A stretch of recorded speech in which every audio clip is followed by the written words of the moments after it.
Hey guys, Luton here, back for Below the Line. However, there will be another intro in a minute because this Below the Line has been delayed and delayed and delayed. Initially, this was going to come when I got back from China, but then one thing after another, Battlefield release, other things I had to do, and I just didn't get around to doing it. But now, I want to get back on board with Below the Line and start turning this out again as a series because I enjoy it and I know you guys enjoy it too. Now, since I made this video, the UK Gambling Commission actually published a report where they said that 3 in 10 children out of 2,865 polled had opened a loot box in-game and didn't find that there was a link between loot boxes and gambling. Now that's their opinion and it's still up for debate, I would say, because a lot of people still disagree about that, so again we can talk around that topic. Now the BBC reported about this commission saying that it also raised concerns that close to 1 million young people have been exposed to gambling through loot boxes in video games or on smartphone apps, and that they were tying loot boxes to a growing number of underage gamblers. But the commission's report found that the most common gambling activities were with private bets with friends, national lottery, scratch cards,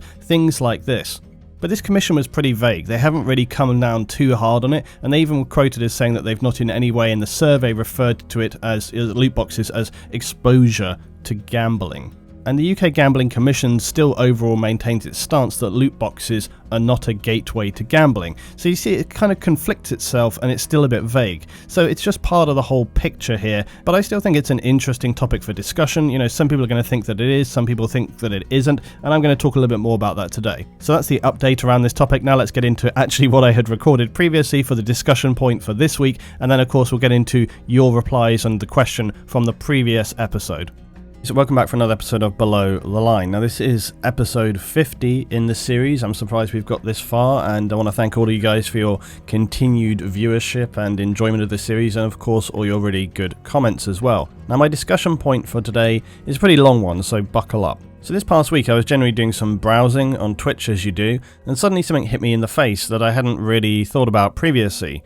That Twitch has a total, completely unashamed category for basically full-on, no sugar-coated gambling. Casinos, slots, take your pick. If you're betting money and showing others how sweet that is, this is the place you want to be. So my question this week is really, why do you, in your true heart of hearts, dislike loot boxes? And you'll see where I'm going with this. Is it because it's a soft road into gambling and you think it's morally bad? Or is it just the much more likely scenario that you just don't like essentially having to win content? So let's get into this, and I'm going to discuss my thoughts. I'll also say this is a really complicated topic, and several times I had to re-edit kind of the script today because I was going to maybe go off in this tangent, in that tangent, and it's like this whole thing goes into all sorts of social issues, and it's really hard to not make this end up being like 2-hour-long documentaries. So I've tried to kind of keep it within the realm of keeping it fairly on point to do with the games, but you'll see where we're going with this as we go along. Now also, before everybody starts to freak out, like I always say, calm down, alright? Because where I'm going with this, as per usual, might not be where you think I'm going with this. Because as you probably know by now, I don't think digging your heels in on any topic and then refusing to shift your opinion is ever a good thing. It's why I'm always happy to shift my views, you know, if I think the argument or perspective warrants it. As I've said many times on the channel, one of the biggest issues that I think with the world today is just simply people not being able to admit when they're wrong. Because it's not a big deal, you just put your hands up and say, you know what, that was a bad call on my part, take what you can from it and move on. So gambling, loot boxes, we've talked about it endlessly, right? That damned EA trying to trick people into spending their cash, softly bringing kids into the world of gambling. Won't somebody think of the children? Yeah, that was me last week. Because also, I thought a bit of background here might help you on my perspective. Because before I went full-time YouTube, I actually worked as a designer, and I worked for a company that was heavily involved in betting and gambling. I did this for about 8 years, so you could say I have a fairly inside perspective of gambling. Also, have I ever gambled before? Yep, I certainly have. And if you're doing it with a detached sensibility, there's nothing wrong with it. Because, you know, it can be good fun. But what most people would say is that you should gamble when you're able to, not when you need to. Basically, if you're short on cash, this is the wrong time to consider gambling. All too often though, these are exactly the kind of people that the betting industry want to be gambling. People who feel like they don't have an option. Everything about gambling is designed to entice you, to make you feel like you aren't just handing over your money, which most of the time, that's just what you're doing. Which is kind of like loot boxes, but with the difference with loot boxes, you pretty much are going to get something out of it. Whereas with betting and gambling, you're just going to lose your money. But look, like any activity as an adult, if you make a choice to engage in any vice, be it alcohol, smoking, gambling, that's your personal choice as an adult. it's your life, it's your money. But in the same way that gambling tricks people by letting them win just enough to make it feel like you're not getting totally screwed, loot boxes are much the same, hence why people dislike them so much.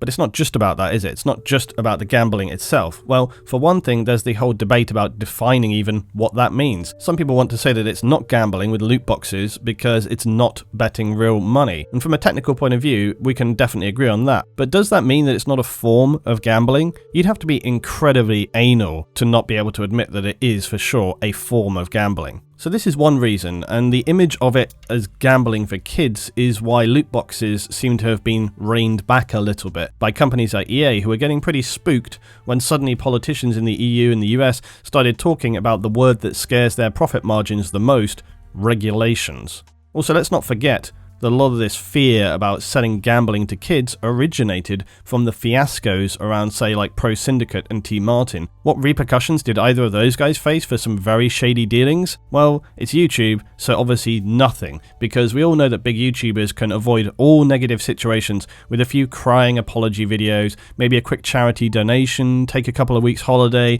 a video about how they've seen the light and everything is definitely on the up and up from here on, and business as usual. And then of course you got also another one, Star Wars Battlefront 2. I've talked about it so much, I won't exhaust you by going on and on about it again, but yeah, in-game items, loot boxes, paid to win, no matter what they say, insanely stupid. Anybody could have told you the stupidest thing you could do. Burned them very, very hard. So let's do a little bit more background as well. The US, we know that's a bit different than the UK when it comes to gambling. You don't have betting shops all over the place. It's very, state orientated depending on what the rules are there. In the UK though, betting has become a huge industry. It's even becoming fairly socially problematic, if not already. Most people over here are pretty much starting to very much dislike, and again, starting already dislike the fact that in areas that are, arguably financially worse off, you often will see rows of betting shops springing up. This kind of brazen economic targeting speaks very much about how the betting industry is targeting those with the most to lose, instead of those who can afford a flutter. It also probably speaks volumes about generally why people gamble, as depressing as that is. Still, does that mean that gambling can't be fun or shouldn't exist? Of course not. But look, how does any of this connect with my talking point today that loot boxes are not actually about the gambling, or that mainly people don't care about them being about gambling? Let's go back to my first point of the day, that Twitch has an entire category for gambling, not soft loot box gambling for kids like Pro Syndicate or T Martin were peddling. No, the casino category on Twitch is for completely unabashed, money down slots and casino games. Now let me walk you through my thought process. Originally I thought that's weird because people were crazily outraged about the whole loot box gambling nonsense, to the point where big devs were actually doing U-turns because of the negative press around it. And even, like I say, politicians were starting to get involved because they were like, what's this? Gambling for kids? So this wasn't some 24-hour news story. The whole gambling loot box thing went on for weeks and weeks, and clearly gamers were pissed off about it, or they were pissed off about something. So how come Twitch has a whole section for gambling sitting up there right against games which have a very diverse age demographic? Seems a pretty uncomfortable juxtaposition. Or if the way the whole loot box thing was presented, then it should be. However, I think that's actually not the whole point, or even the main point at issue. I think actually people on the whole, and by people I mean gamers, don't give a damn about gambling, or loot boxes possibly normalizing the mechanics of gambling to kids. I think people actually don't care about this in the slightest. For one thing, as nihilistic as it is, people just don't care about others outside of our immediate social circles. This has been demonstratable in many ways, both just looking at the way people interact online, but also recently, say, charities, they're having a hard time getting contributions because it's becoming increasingly more difficult because of how desensitized and disconnected people are now. So they see all the images of people dying or having, extreme life troubles, and they just think, well, I don't know these people, I don't care, because people are so disconnected and desensitized these days. So when it comes to gambling, who cares if some kid gets addicted? It's not me, it's not my family, it's not my friends. And that, unfortunately, is the sad reality. So with loot boxes, people aren't fussed about gambling. Gamers don't care about that. It's something that the media like to get all flustered about because for them, that's a much more interesting narrative and angle than the reality, which is pretty depressing. That reality, which in my opinion is way more simple, and it's not even new, that gamers just care much more about the fact they're having to pay or go through some dumb mechanics to get content, be it skins or items. They want to be able to just earn that through in-game progression, mechanics, assignments, the way it always was. Or I should say the way it used to be. People do hate loot boxes, there's no doubt about that, but it's not because people feel some weighty morality about gambling or how dangerous it could be to normalize the practice of gambling to an impressionable audience. They just don't want to pay for shit that they think should already be in the game. Because, and here's the truth of it, we can talk all we want about companies needing to be responsible for how they present content, especially with regard to loot boxes. I think for sure at the least it needs to be very clear in wording and not overtly flashy and getting people addicted to it. This is half the issue when they say slots in gambling, it reels you in with glossy, shiny things and noises and so on and so on. And loot boxes, you look at Overwatch, even though people say Overwatch is a good example of loot boxes done right, look at the way the animation of the loot box opens with all the shiny and the sounds, you know, it's a very kind of like, it makes you think, oh my god, I want that, I want more of that. And we can talk about how potentially socially damaging these kind of things are and so on, but you know what, this is no different than those scaremongering news reports only a few weeks ago about how Fortnite is killing your kids. Now look, that isn't exactly what the news headline was, but that was the tone of it. Essentially the mainstream media was having a breathless moment, and I hate that term, but it was, that Fortnite was way too addictive, and parents couldn't get their kids off of it. They just couldn't. It was like fucking crack, you know, they just couldn't get them off of it. Really? The parents couldn't stop their kids playing it. You know what my parents did when they wanted me to stop playing a game as a kid? They used parenting, and they used some actual discipline, and probably they took my game stuff away. What this whole thing really boils down to is the age-old issue of parents not knowing what their kids are up to, and often being too busy or ignorant to try and learn and then duly parent. To be fair, times have changed, and kids these days have tons more ways to be online and actually interacting with potentially harmful things, and that's a whole other topic to get into. I think it's not truly fair either to expect parents these days to be 100% up to speed on all the latest things going on with their kids, or that they can, say, manage their access to games or just social media in general. That's a reality that, you know, you can't ignore that. You have to enable your children to be able to get out there and interact with the same kind of things as their peers. You've got to be able to do that, but it's a balancing act. And that's such a boring and dull conclusion that it's just about balancing things out, but it is. It's the right conclusion to make. Everything in the right amounts. A bit of regulation towards companies, a bit of common sense from parents, and a bit of tolerance and understanding from those who want everything to be totally free and open, and the only one person responsible is yourself.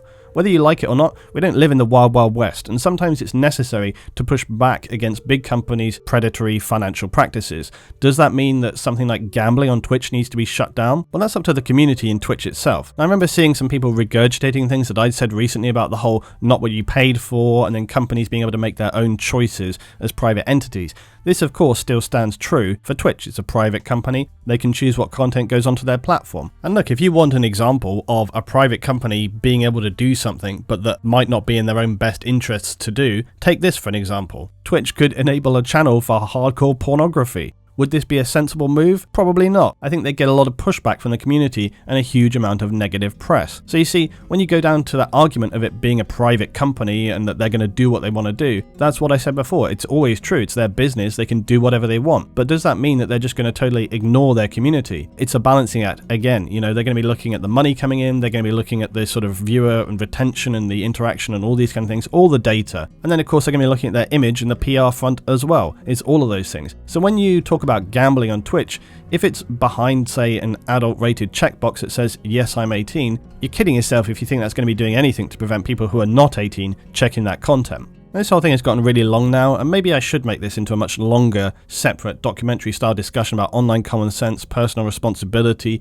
freedoms, etc. But, you know, I'd have to go research that and do it all, so that's going to happen later down the line. If you want me to do that, tell me down below. You'll probably say, yes, yes, yes, do it, but we'll see. The bottom line is this, though. If people actually cared about gambling, how harmful it can be potentially to an impressionable audience, or the fact that, say, on the casino section on Twitch, you have producers who are promoting betting, gambling sites with free bet offers and so on in the chat, it's totally unashamed in its presentation. It is 100% full-on gambling, and it's not dressed up in any way. So if people actually cared at all, even the smallest amount, about gambling and gaming the way that it was reported around all of that loot box nonsense in the past few years, if people genuinely cared, where's this outrage over the Twitch category? Because I would argue if the talking points people made, people even like myself made, as well about loot boxes being the soft entry-level form of gambling, how is it that this Twitch category gets away with sitting itself on Twitch adjacent from titles with well-known younger audiences? Literally one line below, say, Fortnite and all the PUBG and all this other stuff. It's right there. Now my conclusion, as I said, people just don't care. And you know what? To a point, neither do I. I think that personally Twitch would be better off without it, because I think it's the most boring thing in the world to watch, but then that's why I don't watch it. In the same way that I don't watch ASMR, because I think that's bollocks. but Twitch is ultimately a platform used by adults and younger gamers, and are we ever going to be in a situation where kids online don't stray onto things that they probably shouldn't or that their parents wouldn't want them to? Let's be real, no. Does this create issues? Possibly, for sure, and this whole topic becomes something much more complicated and gets into all sorts of issues about society and culture. It just goes on and on and on and on. What do gamers care about when it comes to the whole loot box gambling thing? Like I said, it's not the concept of it being a form of gambling, it's just about not getting the things that you paid for. It actually surprises me that for all the vocal fuss that gets made about how little actual financial follow-through gamers have made, Star Wars Battlefront 2 was one of the few games where the noise was followed through with real action from gamers who stood up and said, look, this is enough is enough, don't rip us off right in front of our faces. EA actually did a turnaround, which never happens, and it just shows if the community really genuinely feel like enough is enough, and they make their voices heard by not buying a game, companies actually react. As we have said, that would always be the case because these big companies are businesses, they care about their profit margins, and if you take a stand and say, we're not buying your product because you're trying to screw us over and you're making this into a nonsense, then they actually sit up and take notice. So if people do actually care about something, then they will actually take action on it. If they don't take action on it, then I would argue it's noise and they don't actually care about it. It's pretty clear by now that the tides have changed, and if you ask most people, they'll tell you loot boxes are fine so long as it's just skins. Now, I don't entirely agree with that, but it seems to be the consensus generally speaking. Do gamers care really about gambling though? No. I think that whole narrative just doesn't seem to stack up. Because if they genuinely did, like I said, the biggest live streaming game site in the world wouldn't have an entire category dedicated to it that sits right alongside some of the most popular titles of the day without at least a few people raising eyebrows. So that's the whole thing. What's your thoughts though? Do you care about the morality and agendas around loot boxes and gambling? Do you care about any of those social issues at all? Or do you just care about simply the stuff you're getting in a game and that your items should be earned through a sensible mechanical system, not an ongoing loot box lottery? Now, I know that's a very black and white way of looking at it, and I'm sure it's more grey. I'm sure some of you care about some of it a little bit and more or less or whatever, but try to just tell me what you think about it, and as always with this series, I'll pick out the best comments for next time. Of course, as well, my community is only one cross-section of the wider community, but I'll be interested to see your thoughts as always, guys, and see maybe, you know, just which way things are swinging. Is it swinging more to the social side of things and being concerned about that, or do you care much more just about your own sort of personal interactions, and let's be real, just selfishly care more about what you're getting out of a game? Okay, so now we come to part 2 of Below the Line, where I look at your comments from the previous week's topic.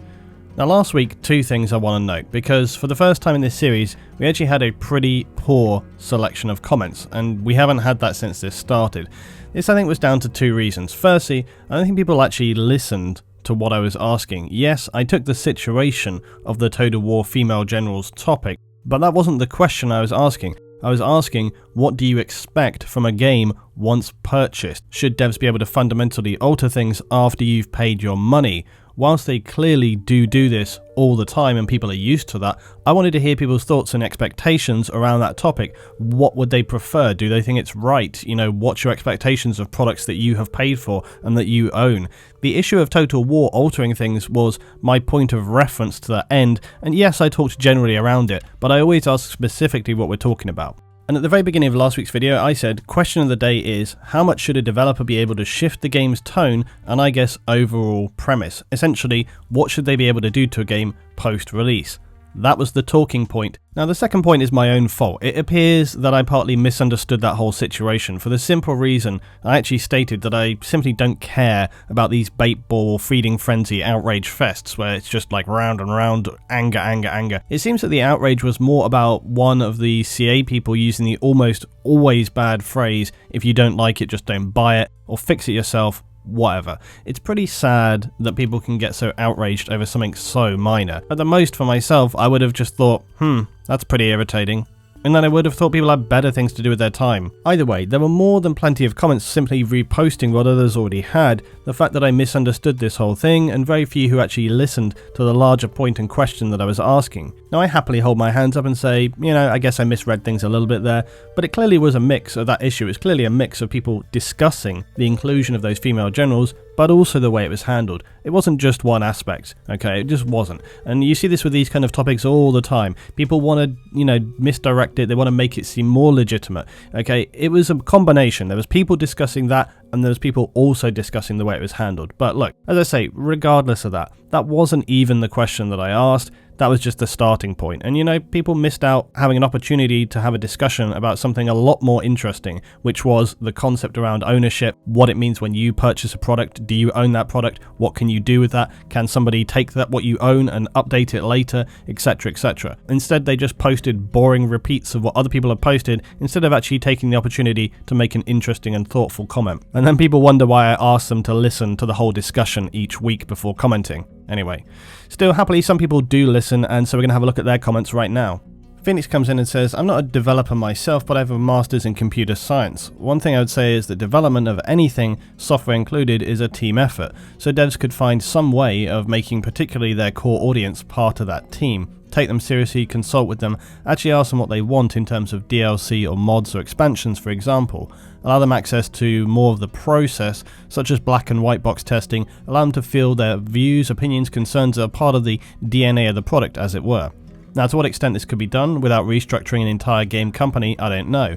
I would suspect that for a company like EA or Creative Assembly, their sales would really have to suffer before they would consider reaching out in such a way. After all, it would constitute more than just a forum on Steam. And a big shift in company ethos like that would probably be expensive, so they would take another financial hit. In other words, it probably isn't going to happen. However, it might be something that up-and-coming game companies could consider. That and get rid of microtransactions, making people pay for things again and again, is in the long run going to hurt their wider audience, though admittedly it might not hit the core fans as hard given they're more invested in the game and more likely to put up with having to pay for certain things.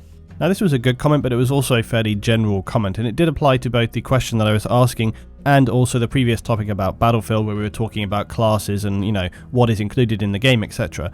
Either way, it's talking about game content and generally what is included in the game, and you can think about that in terms of a post-release, pre-release content element, right? But I think it's true. I think if you include the community more instead of just delivering them content right there and then, if you just sort of get them involved in the actual process and thinking about what it is that they want, this applies and it goes both ways, because, you know, look, that whole kind of general situation with Total War, whilst it may be down to the community manager saying something which pissed people off or whatever, the original starting point wasn't that. The original starting point was, of course, the female general inclusion, and that's where that topic came along from, right? Later, it can be about something else, but that was the starting point. So it's like, look, you know, maybe if they had consulted more or got people more involved, and then this comes down to the whole topic and the whole issue itself, something that I expanded on in that last video. Where is the line in terms of a developer or someone getting an agenda into a game and that then damaging the community? If you include the community in the game from the, you know, the outset, if you consult them from the outset, then maybe there's less likelihood down the line that they're then going to get all pissed off and ragey about everything, you see. People have talked about that in the context of Battlefield, obviously this year, Battlefield 5 as well. But Battlefield have had people involved in the community involved with the game, I should say, in the past when they did the Operation Outbreak map design, which, like I said, was an incredibly good, really constructive community project. There are people who would like you to believe that the noise and outrage around that issue alone is what has constituted, say, pre-sales and stuff being weak with Battlefield 5. I personally, as I've said before, do not think that is the case. I think it is about, you know, the ongoing damage in terms of the franchise, the burnout from a lot of people, the veterans, You know, it's a grey issue, like I say with many things. It's a lot of different things going on. And so with this issue, where people are being outraged, with the issue of Battlefield 5, with people being outraged, with people being unhappy that content gets messed around with by the developer later down the line, things get put into the game or taken away from the game or whatever, I think with much of this, it's yet to be really demonstratively shown that it has a massive impact. And as some of you guys correctly said in the actual comments below last week as well, if that's to happen, then the developer is going to have to make a decision. Are they going to put out the game that they strictly want and they say bollocks to everyone? Or do they listen to the community because that's what the community is, and they go, okay, well, you know, they don't want this thing that we're trying to put into the game, so we won't put it into the game. But look, you know, Battlefield 5, despite all of the fuss that people have made about all of the different issues around that, they have pretty much stuck to their guns and just said, this is what we're doing. So we'll see what we'll see. So Art comes in and says, when big changes come to any sort of game, I really don't care about the whole gender agenda thing. I just want the changes to improve the game and keep it fun, if not make it more so. However, as we've seen with these big patches, they can also ruin a game for many people, if not alter fundamentally core gameplay elements in such a way that the game is no longer fun to play, and people just abandon the game in droves. Good examples that I can give are Battlefield Hardline, don't judge me, I loved it. He says, Betrayal DLC on PC ruined the weapon balance even more, it made the game no longer enjoyable, and even BF1's Apocalypse DLC nerfed the sliding mechanic so much that it was then useless. There's a competitive community, despised that change, and most of them stopped playing BF1 completely. It's also the reason I stopped playing it for good. While these changes may look very minor to see to others, it's a complete alteration of the core gameplay that was there before, I guess, and they don't want to see that. The developers have to carefully judge and consider what kind of changes they make to a game, lest they alienate half the player base with a change that was not wanted or needed because they want to take the game in a particular direction that most of the community do not want. And you see, that's really what I wanted to talk about, this idea that once you have bought a product, if a developer or whoever comes along later and fundamentally alters something, which could be an aesthetic thing, a visual thing, it could be a core gameplay mechanic thing, whatever. If that fundamentally alters the game to the point where it feels not what you wanted originally, or that you had already experienced and that changed the gameplay mechanic for you personally, I feel like you do have a fair right to be aggrieved there. Now, like I say, I'm pretty sure it's in all the T's and C's and, the conditions of owning the game that the developer retains the right, of course, for their product to update it post-release, etc, etc. But I find that whole concept pretty interesting, really. It really gets to this idea about kind of personal ownership of products. Once you have bought a product, that you own that thing, you retain that thing, and you should be able to do with that thing whatever you want to do with it. It's why some people get frustrated when a game is not released in an open sense, so people can't get into it, mod it, do whatever they want to do with it. That's the more interesting topic at hand. Now look, for sure, I took something that was a very kind of like skin deep issue over there with the Total War thing. It wasn't such like a fundamental core gameplay mechanic inclusion, but like I said, it's a starting point. It's a starting point for thinking about this sense of once you've purchased something that is yours. And so I actually think that it doesn't matter really whether it's a visual aesthetic thing or whatever. It doesn't matter if it's a female, male thing or whatever. If it fundamentally alters the sense of what that product gave you in the first place, then I don't think it's a good thing. Ultimately, it's going to come back to the developer to make that judgment call. And again, we can we're back to, the whole business element of this again, that if they were to do something which pissed off enough people that it alienated the community and they were like, we're not going to now buy your next product or whatever, well, that's their bad call and that's business. They should learn from that experience and take that forward. But again, it comes back to the community actually standing up and saying, we genuinely are going to take a stand on this. But really, this whole thing is so incredibly subjective because it's going to vary from developer, it's going to vary from you as a consumer, it's going to vary from everybody. What different people have in terms of expectations varies hugely. Some people are going to be happy with the game chopping and changing all over the place because maybe they want to play the developer's vision of that game, whereas other people, maybe they want what is originally sold to them and they want that thing. But I find this just a very difficult concept to get your head around really in terms of what you can do about it, because really what can you do about it? You could say to the developer, well, like I say, I don't want to buy any future products from you because I don't like the way you've handled this game, and I think that's probably the most constructive thing that you could do if you felt that the game experience had been so fundamentally altered. But this isn't like a Kickstarter where, they pitch something and then when the game actually comes along, it's not what they kind of outlined in their Kickstarter, because some people often would have the opportunity to get their money back. You look like Battalion 1944. When Battalion 1944 actually got their product to a playable state and people were seeing it, a lot of people suddenly wanted their money back because they were like, oh, this isn't what we thought the Kickstarter was going to be at all. And they actually offered up refunds to people. Although they say there wasn't many refunds, but I don't know. I saw a lot of people complaining, so whatever. But it gets so much more complicated when that's way down the line. I think ultimately you just have to hope that the developer had the common sense to not fundamentally alter their game so much later down the line. And as I say, I don't think this happens on a very, very large scale. But I still do think it's an interesting idea, this idea of kind of your ownership of a product, and that something like a game is one of the few examples where what you have purchased could be fundamentally altered later down the line, with you having very little control over that happening. It's like if a developer burned you and it pissed you off enough, well then I guess, you can try and make some noise about it and be unhappy about it. Ultimately, vote with your wallet and hope that they take note of that. And if they don't take note of that, I guess you just move on. Okay, last one for the day. Yeah, 3 comments today. Neosaurus Creations? I don't know. I personally feel that once you buy something, you own it. You should be given the choice if you want to patch it, and certainly the company should not be able to change major elements of it without you agreeing to download the changes, because it's no longer what you paid for, nor what they advertised. I'd consider that to be a scam. To release and promote one game and then later change it into a less liked game,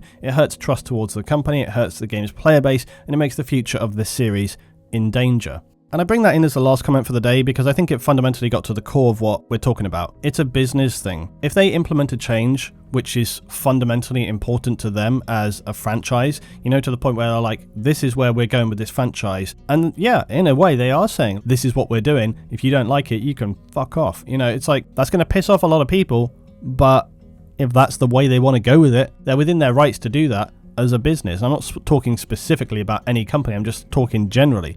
But it's like, if a company comes along and says, we're doing this, if you don't like that, you can just, you know, jog on. But as we just said, that risks alienating your community, damaging the potential franchise in the future. There's absolutely no doubt whatsoever that we live in an age now of, you know, triggeredness and outrage, and that's not going away anytime soon.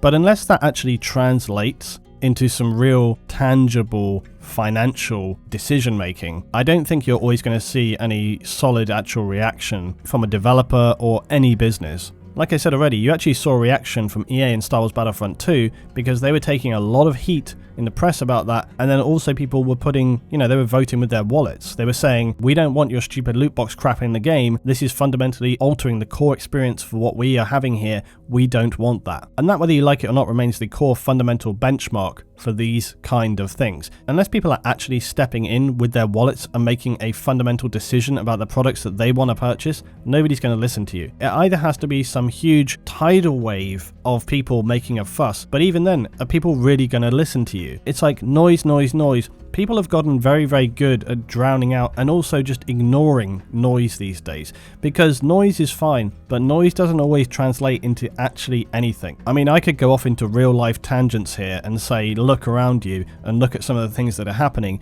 and noise doesn't always translate to results. You know, people can make a lot of fuss, but unless you're actually seeing some hard data, some hard stats, it's pretty unlikely that anything's actually going to happen. So I'll just say thanks for watching as per usual, guys, on Below the Line. Be sure to drop your thoughts and comments down below, and if you've enjoyed this series, please drop a like. As always, it's very appreciated, helps me and the channel. This is episode 50, so we're going to be heading on towards 100 next. So thank you very much indeed, guys, for continuing to support the channel and watch the series. I appreciate it very much indeed, and I'll be back soon with the next episode of Below the Line.